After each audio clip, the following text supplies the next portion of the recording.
नमस्कार, बहुत स्वागत है आपका अनादि टीवी पर। मैं हूं आपके साथ पारुल। आज बात करेंगे सवाल उठाने वाले भूले आपातकाल। इससे संयोग ये कहा जाएगा कि आज से 50 साल पहले 25 जून 1975 को जिन राहुल गांधी की दादी इंदिरा गांधी ने देश के संविधान को एक तरफ रख इमरजेंसी लगा दी थी, उन्हीं राहुल गांधी ने 25 जून 2024 को संविधान की प्रति हाथ में लेकर सदन में सांसद के रूप में शपथ ग्रहण की। और जिन अखिलेश यादव के पिता मुलायम सिंह यादव को आपातकाल के दौरान जेल में ठूस दिया गया था, उन्हीं अखिलेश यादव ने भी संविधान की प्रति हाथ में लेकर शपथ ग्रहण की। इमरजेंसी के बाद गैर कांग्रेसी राजनीति के सर्वाधिक महत्वपूर्ण किरदारों में से एक मुलायम सिंह के बेटे अखिलेश यादव अब उन्हीं राहुल गांधी के साथ हैं, जिनकी पार्टी ने देश पर आपातकाल थोपा था। लिहाजा आपातकाल की बरसी के दिन 25 जून को इन दोनों युवाओं को एक साथ देखकर भाजपा ने तंज कसा। उत्तर प्रदेश के मुख्यमंत्री योगी आदित्यनाथ ने कहा कि लोकतंत्र को बचाने के लिए, संविधान को बचाने के लिए, नागरिकों की रक्षा के लिए जिन्होंने अपना सर्वस्व न्यौछावर करने का काम किया था, उन्हीं की वर्तमान पीढ़ी आज उसी कांग्रेस की गोद में बैठकर लोकतंत्र को कमजोर करने का काम कर रही है।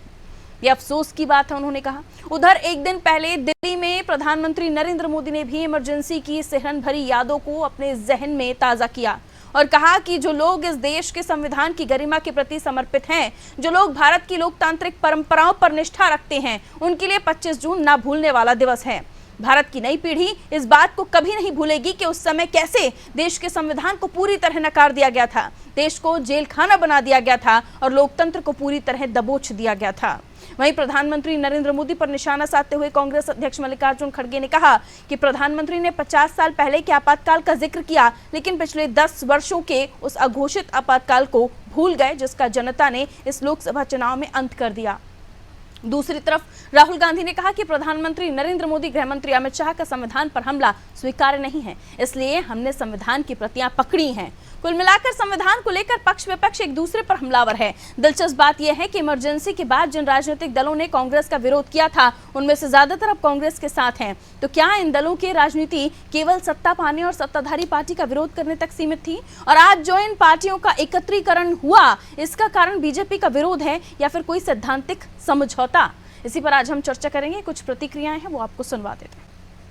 आरएसएस को मुझे लगता है कि याद करना चाहिए कि इन्होंने आज़ादी की लड़ाई की पीठ पे छुरा कैसे भोगा, आज़ादी की लड़ाई में इन्होंने गद्दारी कैसे की।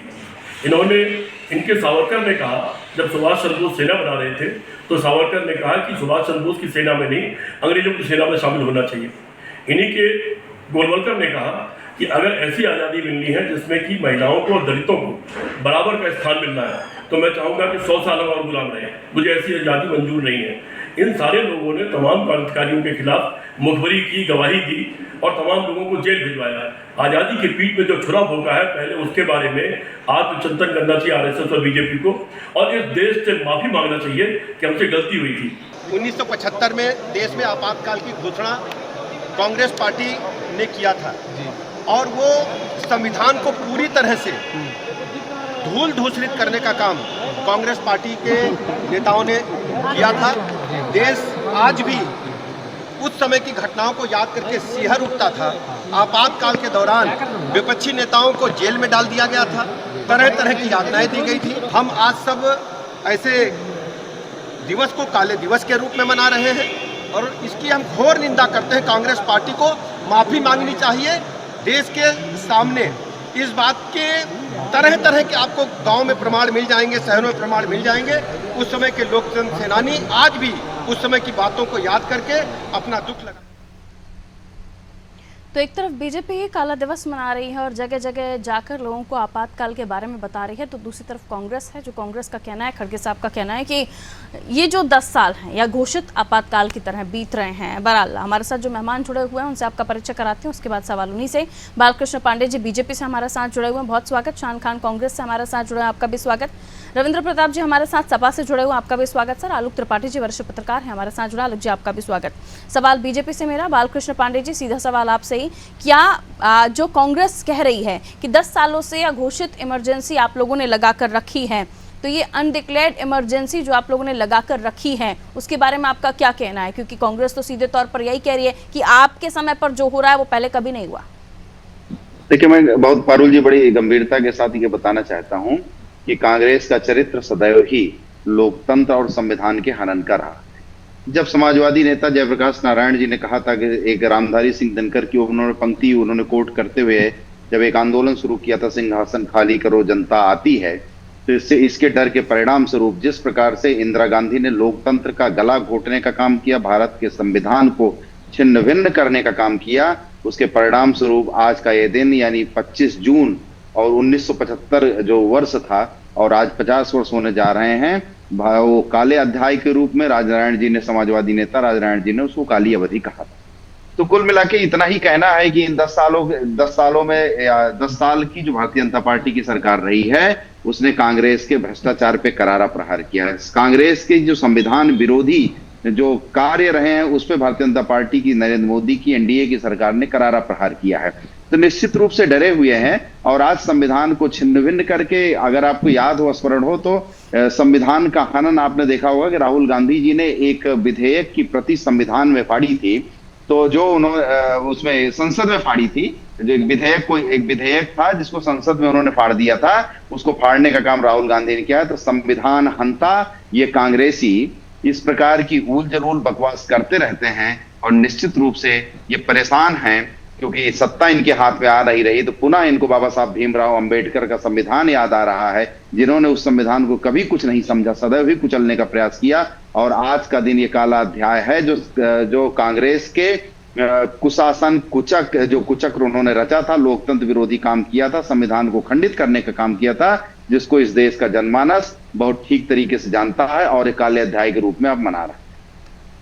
सपा के पास जा रही हूँ। योगी जी कह रहे हैं कि मुलायम साहब, जिन्हें 19 महीने आपातकाल के समय पर जेल में रखा गया था, उन्हीं के बेटे आज राहुल जी के साथ, जिनकी दादी ने आपातकाल घोषित किया था, उनके समय पर इमरजेंसी लगी थी, ये राजनीतिक मजबूरियां हैं, सैद्धांतिक समझौता है, क्या कहेंगे इसको आप? ये आदित्यनाथ जी की एक मान होते हुए राजनीतिक मजबूरियां हैं कि इतना बड़ा झूठ बोल रहे हैं। उनको खुद ही हमारे नेता ने अपराध में जेल में बंद कर दिया था, दहाड़े मार के रो रहे थे लोकसभा में। अब भारतीय जनता पार्टी का संविधान विरोधी चरित्र में बताता हूँ आपको।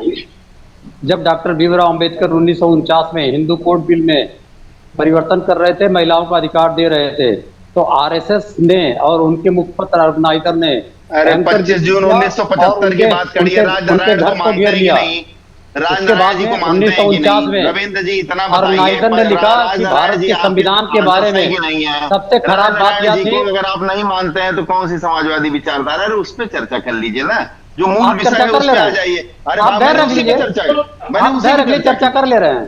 इन्होंने समाजवादी कहा, इन्होंने अपने मुंह से राजनारायण जी का जो आंदोलन, ये बेचैनी देखिए, भारतीय समाज संविधान के विरोध करने वालों का चरित्र देखिए, सुनने को तैयार नहीं है।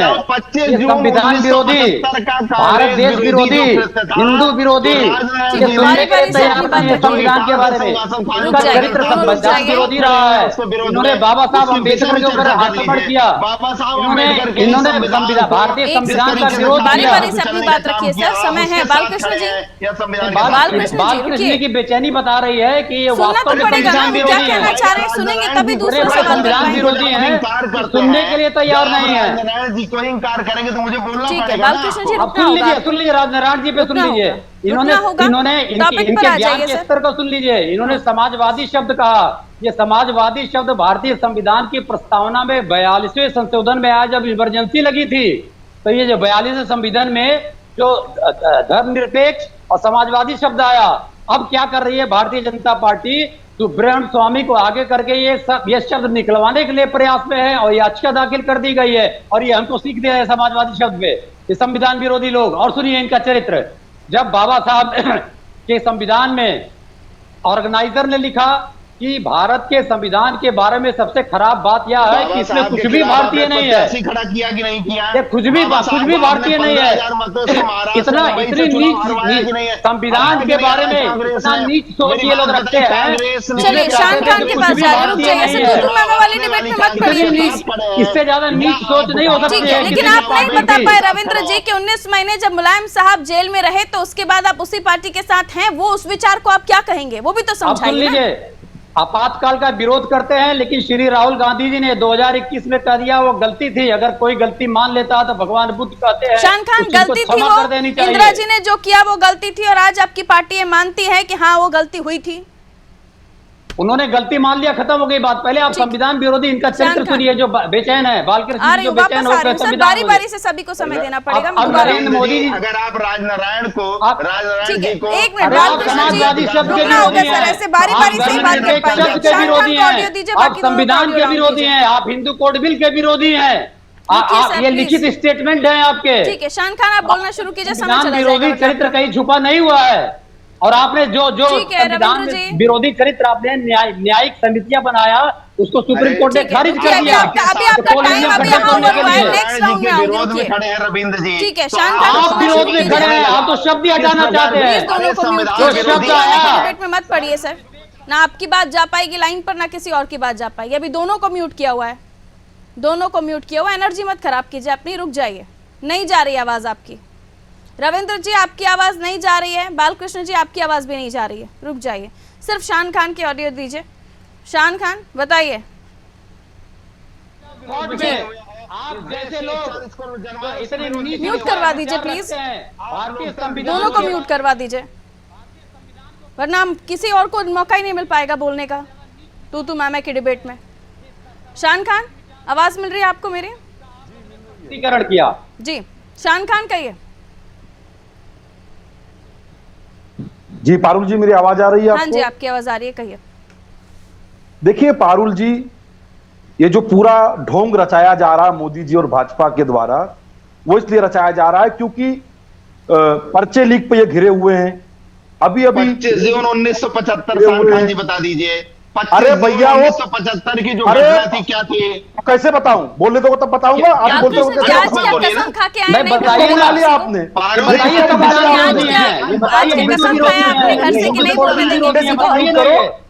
इनका चरित्र संविधान विरोधी है तो बीच में बोलेंगे, आपको बोलने नहीं देंगे। यही संविधान विरोधी चरित्र है भारतीय जनता पार्टी। अपनी बारी का इंतजार कीजिए प्लीज। करने के आप संविधान विरोधी हैं, आप संविधान को भारतीय नहीं मानते हैं, आप बोलेंगे, आप संविधान को भारतीय नहीं मानते हैं, आप बाबा साहब अम्बेडकर का विरोध करते हैं।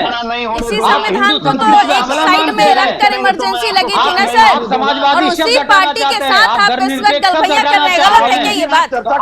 आपकी सोच एकदम नीच है संविधान के पक्ष में। थोड़ा सा शब्दों की मर्यादा का ध्यान रखिए रविंद्र जी, आप ऐसे ना हैं।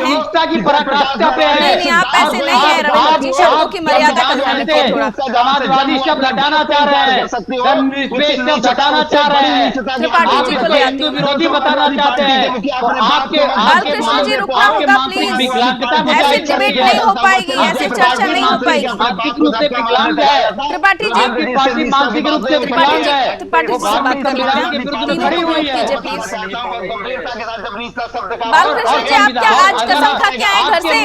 नहीं बात करेंगे आज किसी को, नहीं बात करने देंगे। आपके मुंह से समाजवादी शब्द अच्छा ही नहीं लग रहा है, कि आप पाप कर रहे हैं। आप दोनों को डिस्कनेक्ट कीजिए, मैं ऐसे डिबेट नहीं कर पाऊंगी आप लोगों के साथ, और मुझे आप दोनों से परमिशन लेनी होगी। प्लीज आप डिस्कनेक्ट कर दीजिए। ऐसी डिबेट करनी है आप लोगों को तो आप डिस्कनेक्ट कर दीजिए, मैं आपसे बात नहीं कर पाऊंगी सर। प्लीज आप दोनों डिस्कनेक्ट हो जाइए, ऐसे बात करेंगे तो मैं आपसे बात नहीं कर पाऊंगी। और प्लीज जब आप डिबेट में मौजूद हैं तो थोड़ा सा डिसिप्लिन और थोड़ा सा डेकोरम का ध्यान रखिए। अब बारी बारी से जिसका नाम लूंगी वही बोलेंगे, जो नहीं अगर ध्यान रख पा रहे हैं कि आपकी बारी नहीं है तो आप डिस्कनेक्ट हो जाइए प्लीज। शान खान अपनी बात रखिए, इसको त्रिपाठी जी आपके पास आ रही है। जी पारुल जी कहिए सर। देखिए पारुल जी, मोदी जी और पूरी भाजपा कांग्रेस पार्टी पर और विपक्ष पर हमला कर रही है। इनको हमला करना चाहिए पर्चा लीक करने वालों पे, इनको हमला करना चाहिए महंगाई के खिलाफ, किंतु ये अपनी नाकामियों से भागने के लिए, जनता का ध्यान भ्रमित करने के लिए, क्योंकि ये पर्चा लीक पर घिरे हुए हैं। 4 बड़ी परीक्षाएं जो है स्थगित हो चुकी हैं, छात्रों में आक्रोश है, रेल दुर्घटना हो चुकी है। लेकर मैंने कल डिबेट की थी, आपकी पार्टी से प्रवक्ता मौजूद थे। सवाल आज इमरजेंसी को भी लेकर है जिसके बारे में हम चर्चा कर रहे हैं, और क्योंकि बयानबाजियां उसी को लेकर है। शान खान, 2 साल लोगों ने जेल में बिताए हैं, उसको इग्नोर मत कीजिए ना। पारुल जी, आपने जितना धैर्य से भाजपा प्रवक्ता को सुना, समय मेरे पास लिमिटेड है तो मेरे सवाल का जवाब चाहिए मुझे। हाँ मैं दे रहा हूं। दरअसल जो तथाकथित पत्रकार हैं हमारे देश के, जिनको हम गोदी पत्रकार कहते हैं, वो और मोदी जी और पूरी भाजपा, ये लोग संविधान पे बात तो करते हैं पर संविधान को पढ़ते नहीं है। बड़े दुर्भाग्य का विषय है। आपातकाल संवैधानिक प्रावधान है, अनुच्छेद 352 से लेकर 360 तक इसका वर्णन किया गया है। कब लागू किया जाएगा? अरे कंडीशन बता दीजिए, कब लागू किया जाएगा? शांत बैठो ना, इतना बौखला क्यों रहे हो? सुन तो लो पहले पूरी बात। पहले सुन तो लो, अनपढ़ लोग पहले सुन तो अभी लो। रविंद्र जी कह रहे थे राहुल जी ने माफी मांगी है कि वो एक गलती थी। शान खान एक सेकंड रुकिए, बालकृष्ण जी जरा सब्र कीजिए सर। नहीं एक सेकंड, शान खान एक सेकंड। अभी रविंद्र जी कह रहे थे, आप फंस जाएंगे, सुन लीजिए फंस जाएंगे।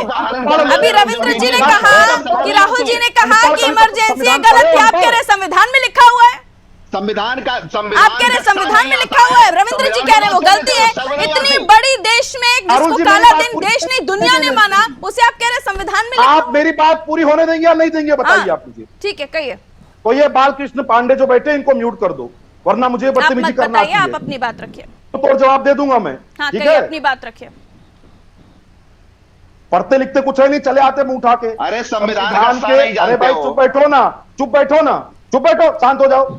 बता दो ना किस कंडीशन में 350। अरे चुप बैठो ना, शांत बैठो, दोनों ही भाई शांत अपनी बैठो, पार्टी को शांत बैठो, प्रेजेंट कर रहे बदतमीज हैं। व्यक्ति, तू शांत बैठो, कराएंगे। अरे बदतमीज व्यक्ति, बेहुदा कहीं का बदतमीज व्यक्ति, बदतमीजी पता नहीं कहां से उठा लो। मत कीजिए प्लीज, आपको सूट नहीं करता सर।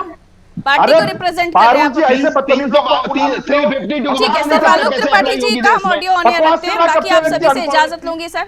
आज की डिबेट ऐसे ना हो पाएगी और इसलिए इस तरह की बदतमीजी बिल्कुल भी बर्दाश्त नहीं है, बिल्कुल भी बर्दाश्त नहीं है सर। प्लीज शब्दों का चयन, मर्यादा का ध्यान रखिए। आप लोग अपने मैं अपनी बोलूं पार्टी को पारुल जी या नहीं रिप्रेजेंट कर रहे बोलूं? हैं। मैं बोलूं या नहीं बोलूं? आप बोलो तो मैं प्लीज, चुप हो जाऊं। आप अदब के तो लिए तो उत्तर प्रदेश के लोग जाने जाते हैं, अबे तहजीब तो के लिए तो पहले- आप लोग जाने जाते पहले हैं, फिर ये तो मैंने तहजीब कौन सा अपनी गलत डिबेट शब्द में का क्या प्रयोग चलेगी? किया, बताइए ना। नहीं, मैंने कौन सा गलत शब्द का प्रयोग अब किया, अब बताइए अपनी आप बात मुझे। रखिए, तू तड़ाक पे मत आइए, आप अपनी बात रखिए। ठीक है, हाँ ठीक है। जल्दी कहिए। दरअसल लोग संविधान पढ़ते लिखते नहीं है और केवल मुंह उठा के ज्ञान देने चले आते हैं। मोदी जी के टाइप के लोग संविधान के अनुच्छेद 352 से लेकर 360 तक आपातकाल का वर्णन मत करना, नाम मत लेना, पप्पू जी उतना ही करना जितनी देख जरूरत लीजिए, है।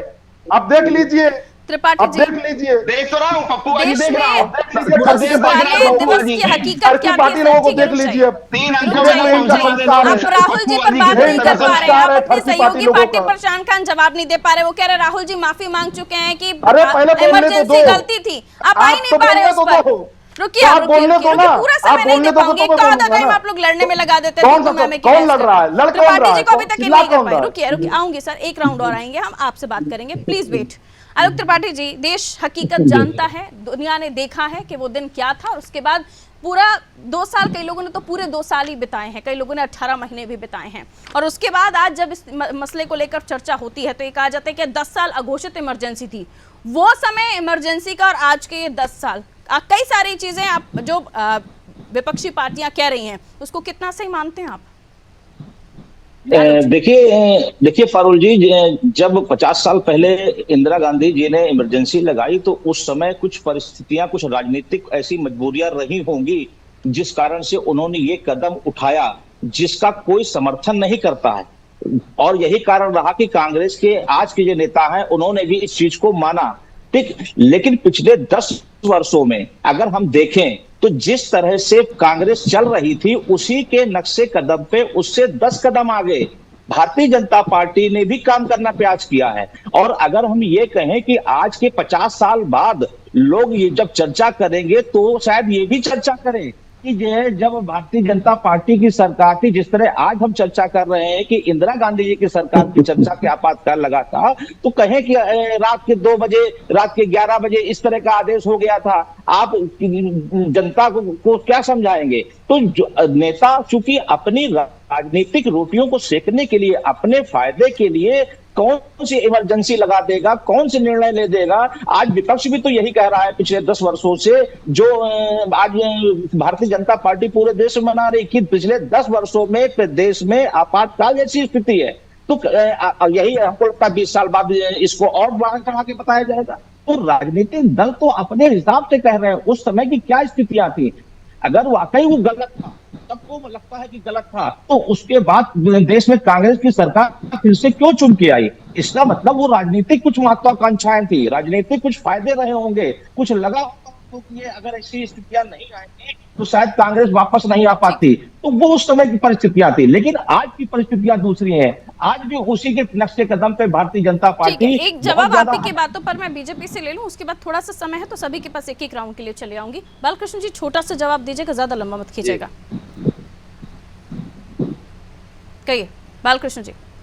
मैं इतना ही बताना चाहता हूं कि वरिष्ठ पत्रकार आलोक जी ने अभी कहा कि वैसी परिस्थितियां हैं। ये परिस्थितियां तो मुंह से बोलने की बात है और पूर्वाग्रह से ग्रस्त होने का इनका कारण है। 352 नहीं अप्लाई हुआ है इस देश में बिना किसी कारण के। न जयप्रकाश नारायण जैसे निश्चित रूप से ये पप्पूबाजी चल रही है, हंसने की जरूरत है, पर आपको कोई सफलता नहीं प्राप्त होने वाली है। तो आलोक त्रिपाठी जी ने जो बात कही है, मैं इसको स्पष्ट रूप से बता देना चाहता हूँ। इनका पूर्वाग्रह से ग्रस्त इनका रविंद्र जी 30 सेकंड सर।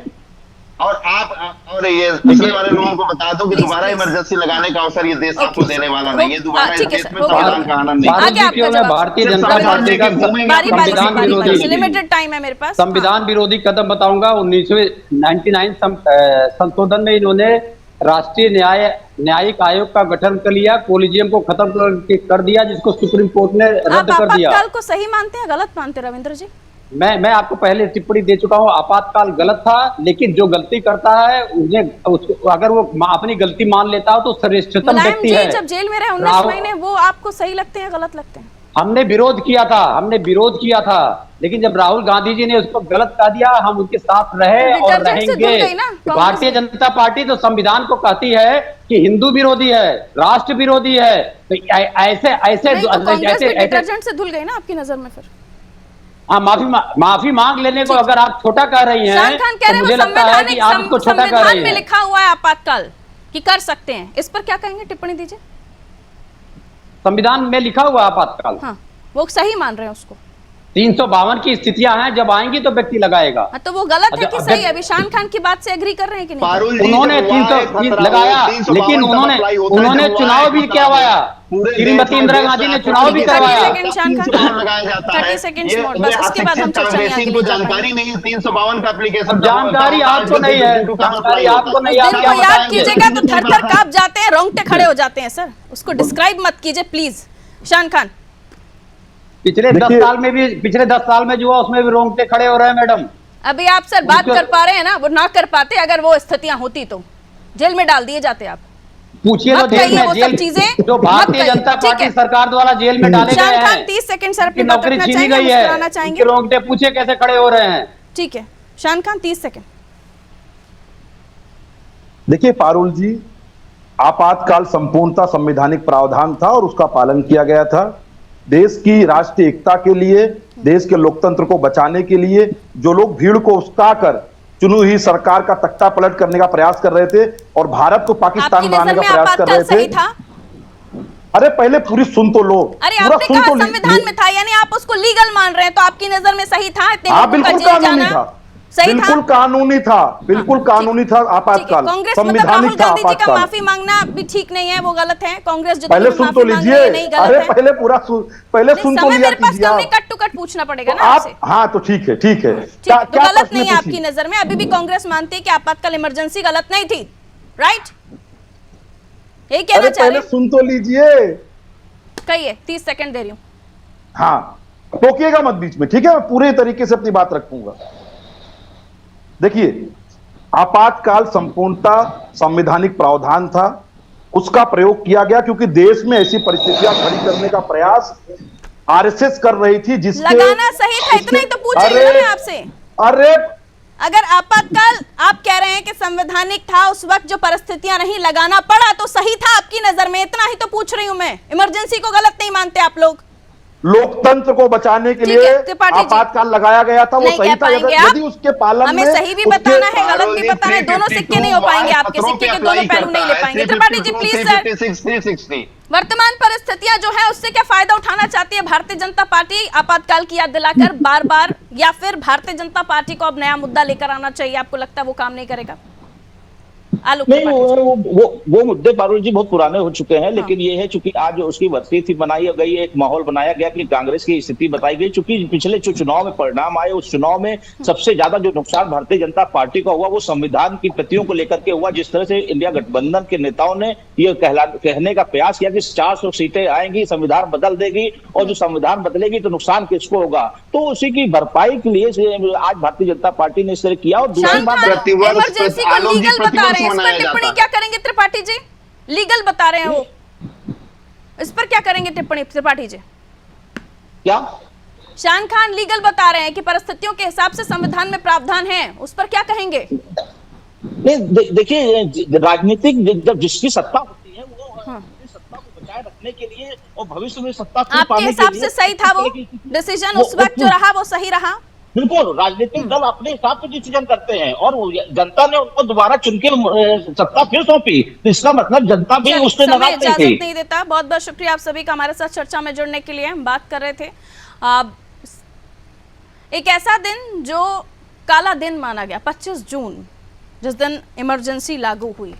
कई सारे लोग बगैर किसी बात के, बगैर किसी सोच विचार के, कि अगर आपने चौराहे पे कहकर, सिर्फ चौराहे पर खड़े होकर ये कह दिया कि ये सरकार इंदिरा गांधी जी की सरकार नहीं रहनी चाहिए, तो आपको जेल में डाल दिया जाएगा। वो परिस्थितियां थीं। प्रेस की फ्रीडम को छीन लिया गया था। प्रेस के में जो भी लिखना होता था पहले वो मिनिस्ट्री से होकर आता था, इंदिरा गांधी जी का कार्यालय से होकर आता, तब वो छपवाता था। ये उस वक्त की परिस्थितियां थीं। और आज के इस दौर को ये कहा जा रहा है कि अघोषित इमरजेंसी है, जिसको बीजेपी बता रही है जरा उस इमरजेंसी के दौर को याद कर लीजिए। आप खड़े होकर विपक्षी पार्टियां बात नहीं कर सकते, ये स्थिति थी उस वक्त, और अब इसको जस्टिफाई किया जा रहा है। हालांकि इसे राजनीतिक फायदे के लिए उठाया हुआ मुद्दा भी कहा जा रहा है कि बीजेपी राजनीतिक फायदा उठाना चाहती है 50 साल बाद भी। लेकिन कांग्रेस से अभी जो महोदय हमारे साथ जुड़े हुए थे, उनका कहना है कि उनके हिसाब से सही है। अगर जनता ने जो उस वक्त के समय पर जिनने भी विरोध किया या इमरजेंसी की वजह से जिनको जेल में रहना पड़ा, जरा उनके दिल से पूछिए कि क्या बीती थी उनके ऊपर।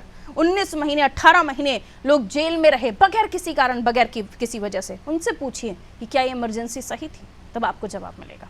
खैर, दीजिए मुझे इजाजत, रखिए अपना ख्याल। नमस्कार।